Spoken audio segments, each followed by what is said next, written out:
इतना पढ़ो कि लोग तुम्हें पागल कहने लगे। गर्मी का मौसम, ना कोई पंखा, ना कूलर, ना एसी। पिछड़ा हुआ गांव जिसे शहर में 4 लोग भी नहीं जानते। सड़क इतनी कच्ची कि 4 कदम चलना भी मुश्किल हो। परिवार की हालत कुछ ऐसी कि साला खुदकुशी करने का मन करे। कमाने वाला एक पिता और उस छोटी सी कमाई पर पलने वाली 3 औलादें और माँ।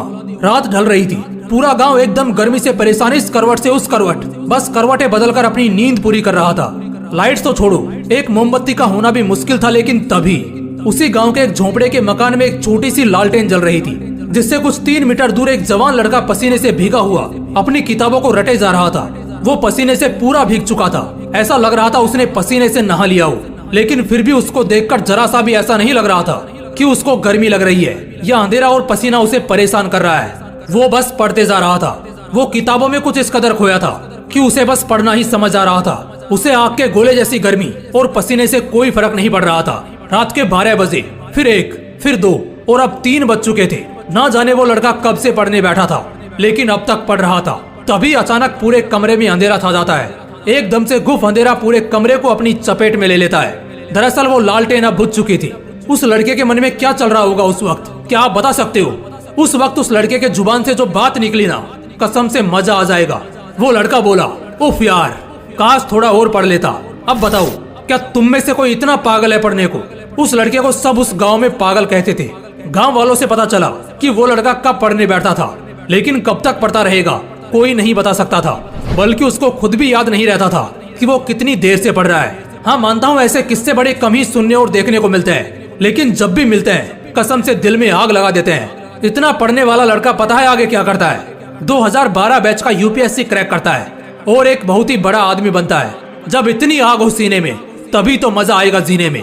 मैं कहता हूँ उस हालात से लड़कर, संघर्षों से भिड़कर जब एक गरीब और अनाथ लड़का बड़े सपनों को पूरा कर सकता है, तो फिर तुम क्यों नहीं? अगर दिल में आग लगी हो ना, तो एग्जाम फॉर्म के वो 500 रुपए तुम्हें नहीं रोकने वाले। उन गरीब लड़कों के पास फॉर्म भरने तक के पैसे नहीं होते हैं, लेकिन दिल में आग होती है और वही आग उन्हें ताज दिलवाती है। पढ़ाई भागने के लिए नहीं बनी, पढ़ने के लिए बनी है। पढ़ाई करने के लिए बनी है। अगर 2 साल भी खुद को दे दिए ना, जहाँ तुम्हारे लिए दिन रात, सुबह शाम, अंधेरा उजाला कुछ मायने नहीं रखेगा। मायने रखेगी तो सिर्फ एक चीज कि बस बहुत हो गया, अब सिर्फ और सिर्फ पढ़ना है। चाहे कुछ भी हो जाए, बस पढ़ना है। वैसे इसके लिए खुद को उकसाना नहीं है और ना कोई जबरदस्ती करनी है। बस अपने दिमाग को और अपने मन को समझाना है पढ़ने के लिए। पढ़ना है तो सिर्फ इसलिए क्योंकि ये मेरा हक है, मेरा गर्व है। कल मेरा हथियार बनेगा और इसी से मेरा कल चमकेगा। अगर दिमाग में 4 पैसे का ज्ञान नहीं होगा ना, तो अपने खुद के बच्चे भी इज्जत नहीं करेंगे।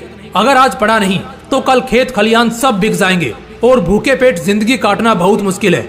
बार बार कह रहा हूँ, सब छोड़ दो, सब बातों को भुला दो।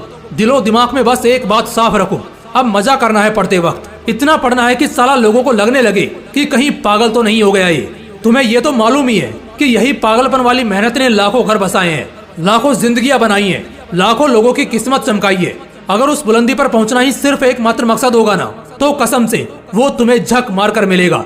लेकिन उन सबसे पहले, उस उजाले के कल से पहले आज तुम्हें पढ़ना होगा। इतना पढ़ना होगा, इतना पढ़ना होगा कि किताबें तुमसे थक जाएं, लेकिन तुम्हारा हौसला ना थके। मजा आने लगेगा यार। बस 2 से 5 दिन भी दिमाग लगाकर कुछ पढ़ लिया ना, तो फिर दुखी आत्मा या भटकती आत्मा नहीं रहोगे, बल्कि बवाल आदमी बनकर निकलोगे। अगर दिल में आग लगी हो तो वीडियो को लाइक और शेयर करना, और अगर चैनल को अभी तक सब्सक्राइब नहीं किया है तो सब्सक्राइब करके बेल आइकन भी जरूर प्रेस कर लेना। मिलते हैं इसी तरह की एक और बवाल वीडियो में। तब तक मस्त रहो और आग लगाते रहो। जय हिंद, जय श्री कृष्णा।